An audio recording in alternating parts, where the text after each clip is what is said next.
통해서 깨달은 것들을 간증하도록 하겠습니다. 박수로.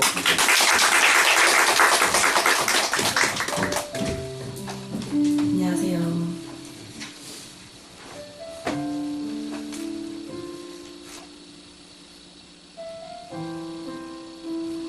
하나님을 경험한 산 간증물. 알라딘과 50명의 도둑을 보면은 주인공 남자가 자신의 힘으로 할 수 없을 때, 기적이 필요할 때 요술램프를 비비면서 진이를 불러서 어려운 일들을 처리해달라고 하면서 마침내 이야기 끝은 공주를 구하고 행복한 삶을 사는 내용입니다. 내 삶도 이렇지 않았을까 기도 손을 모으고서 빌면서 하나님 나오세요.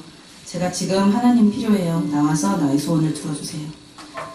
하나님을 경험하는 삶을 마치면서 가장 많이 달라진 점은 내가 필요할 때만 알라딘의 램프 지니를 부르듯이 나오는 분이 아니라 내 삶 전체에서 역사하고 계시며 내 발의 속도를 맞춰주시면서 동행하고 계신다는 것입니다. 그리고 나의 하나님으로 경험하기 위해서는 말씀, 기도, 예배가 꼭 함께 가야 한다는 것을 더욱 느끼게 되었습니다. 그런데 왜 이 세 가지가 함께 자연스럽게 흘러가는 것이 어려울까? 그런 저의 모습을 묵상해 보았습니다. 철저히 제 개인적인 의견으로 예배와 말씀 보기에는 눈에 보이는 기록에 남는 행위이고 기도는 그렇지 않다는 것으로 예배는 주보가 쌓이고 말씀 읽기는 성경의 페이지 수가 늘어 쌓이지만은 기도는 천국에 쌓이는 눈에 보이지 않는 것이기에 소홀한 것이 아니었을까 생각합니다. 하나님께서는 저와의 대화를 원하시고 있다는 것을 알고 있는데 기도를 하게 되면 내가 하고 싶은 말만 하게 되고 하나님이 어떤 기도를 원하시고 어떻게 풀어나가길 원하시는지 기다리지 못하고 벌써 기도는 끝나버립니다. 결국은 하나님의 음성을 듣지도 못한 채 저는 제 말만 다 하고 응답 없다는 하나님을 원망하고 실망합니다. 항상 믿음의 선배들은 귀를 기울이고 묵상하며 주의 말씀을 드리라 하지만 솔직히 이것도 훈련이 필요한 것 같습니다. 그런데 하나님은 학용상을 통해서 조금은 훈련이 된 것 같습니다. 항상 한 과가 끝나고 나면은 가장 내게 와닿는 말씀이나 구절을 쓰라고 다음에는 그것을 나의 말로 바꾸어 쓰게 하고 그 말씀을 통해서 하나님이 내게 무엇을 하기를 원하시는지 묵상하고 기도하는 것으로 끝을 마무리하는 것입니다.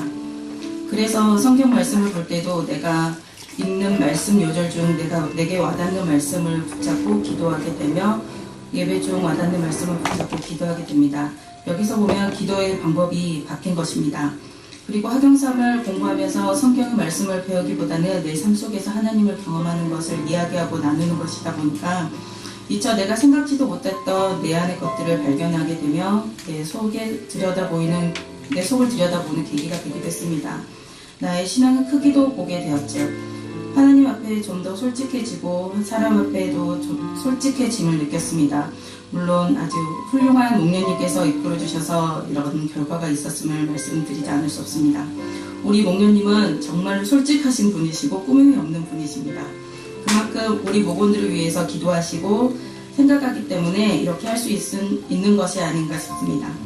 혹 저희도 목장을 하게 되면은 저도 우리 목련님처럼 하나님 안에서 솔직하고 따뜻하게 감싸주면서 섬김의 삶을 눈으로 보여주는 그런 목장이 되어야겠다고 생각합니다. 그리고 계속해서 시험을 보고 있는데 자격증 시험 공부를 하고 있습니다. 근데 2번이나 낙방했습니다. 이전에 나의 모습이란 아마도 이렇게 떨어졌을 때 실망하고 자책하고 있었을 텐데 학용상을 하면서 왜 이런 결과가 나오게 되었지? 그리고 이 상황 속에서 하나님의 뜻을 찾게 하시고 다시 준비하게 하시며 하나님이 저를 사용하기 위해서 준비하시고 훈련하시는구나 깨닫게 되었습니다. 참고로 자격증 시험은 제가 하고 있는 일입니다. 예, 저는 대학을 나와서 면허증이에요. 그리고 나라 자격증은 98년도인가? 네, 국가고시로 바뀌면서 피부관리사 자격증이 있는데 저는 굳이 그 자격증을 딸 필요가 없었기 때문에 그 자격증을 따지 않고 면허증으로 일을 하고 있었던 거고요. 근데 이제 지금도 그걸 해도 상관은 없는데 교육을 하기 위해서 자격증이 꼭 필요하기 때문에 그거를 따려고 지금 준비 중입니다. 저는 제가 하는 일을 20년 동안 하고 있습니다. 눈을 감고도 할 수 있을 정도로 이쪽에서는 고수입니다.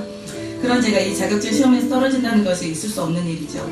근데 저 자신만을 생각하고 당연히 붙어야 할 일이지만 하나님께서는 제 눈앞에 있는 상황을 준비하시는 것이 아니라 미래의 비전을 준비시켜 주시는 것을 깨달았고 그걸 서투르 하면 안 되기에 저를 철저히 낮아지게 하시고 준비시켜 주셨습니다.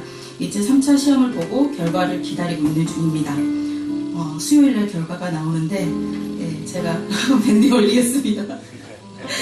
꼭 붙었으면 좋겠는데 제가 놓치는 하나님 뜻이 없이 합격해서 하나님께서 제게 맡겨주신 소명에 한 발 더 가까이 다가갔으면 좋겠습니다. 하나님을 경험하는 삶 7가지 실체를 다시 한번 묵상하려고 합니다. 첫째, 하나님은 항상 내 주위에서 일하신다. 두 번째, 하나님은 나와 실제적, 개인적, 지속적인 사랑의 관계를 추구하신다. 세 번째, 하나님은 나를 통해 그분의 일을 참여하도록 나를 초청하신다. 네 번째, 하나님은 하나님 자신과 자신의 목적과 길을 보이기 위해 성령님에 의해 성경, 기도, 환경, 교회를 통해 말씀하신다. 다섯째, 하나님은 부르시면 항상 나를 믿음의 갈등으로 몰아넣고 결단과 그에 따르는 행동을 요구하신다. 여섯째, 내가 하나님의 역사를 참여하기 위해서는 나의 인생을 하나님의 뜻에 맞게 조정해야 된다. 일곱 번째, 내가 하나님께 순종하고 하나님 당신을 통해서 그분의 일을 성취하심으로 말미암아 당신을 경험으로 하나님은 알 수 있다. 네, 7가지 실체를 배우고 끝나는 것이 아니라 늘 항상 내 삶에서 함께 가야 한다는 것이었습니다. 마지막으로 학영상을 통해서 제게 온 변화와 생각을 정리해 봅니다. 첫째, 하나님이 동행하심. 내 삶 전체에서 역사하시고 계시며 내 발의 속도에 맞춰주시며 동행하고 계시다는 것이고요. 둘째, 기도의 방향의 바뀜. 내가 원하는 기도가 하는 것이 아니라 하나님이 원하시는 기도를 하도록 묵상하고 기도하기. 셋째, 그리스도인으로서의 자세. 목장을 하게 되면 저도 우리 목자 목녀님처럼 하나님 안에서 솔직하고 따뜻하게 감싸주며 섬기는 삶을 눈으로 보여주는 그런 목장이 되어가야겠다는 생각. 넷째, 삶의 비전을 보여주셨습니다. 하나님께서 제게 주신 확실한 비전을 알게 되었습니다. 그 비전은 북한 선교가 바로 그것인데 탈북 여성들을 상대로 피부관리 미용 선교센터를 만드는 것입니다.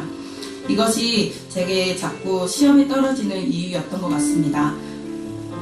첫 번째 붙었으면 너무 쉽게 붙은 나머지 자만하여서 교육도 건성하게 했을 거고, 두 번째 떨어진 이유는 제가 놓치고 있는 부분이 무엇인지 다시 한번 점검하게 하는 기회였습니다. 아주 디테일한 부분까지 신경을 써서 시험을 봐야 했었던 것입니다. 비전을 주시고 완성하는 분은 하나님이시라는 것을 저는 그저 그분이 도구인데 그 도구를 시원찮게 하나님께서 다시 다듬으시고 또 다듬으셔서 사용하시네요. 삶이란 천국 가는 그날까지 다듬어져야 하는 과정의 연속이지 않을까. 완전한 사람은 하나도 없으니까 말입니다. 학영상을 하면서 철학자가 되었습니다. 이 모든 것은 하나님을 경험하는 삶 7가지 실체를 기억하며 제가 가야 할 신앙의 방향으로 삼으려 합니다. 물론 하나님이 다른 방향으로 원하시면 언제든지 턴을 할 것입니다. 감사합니다.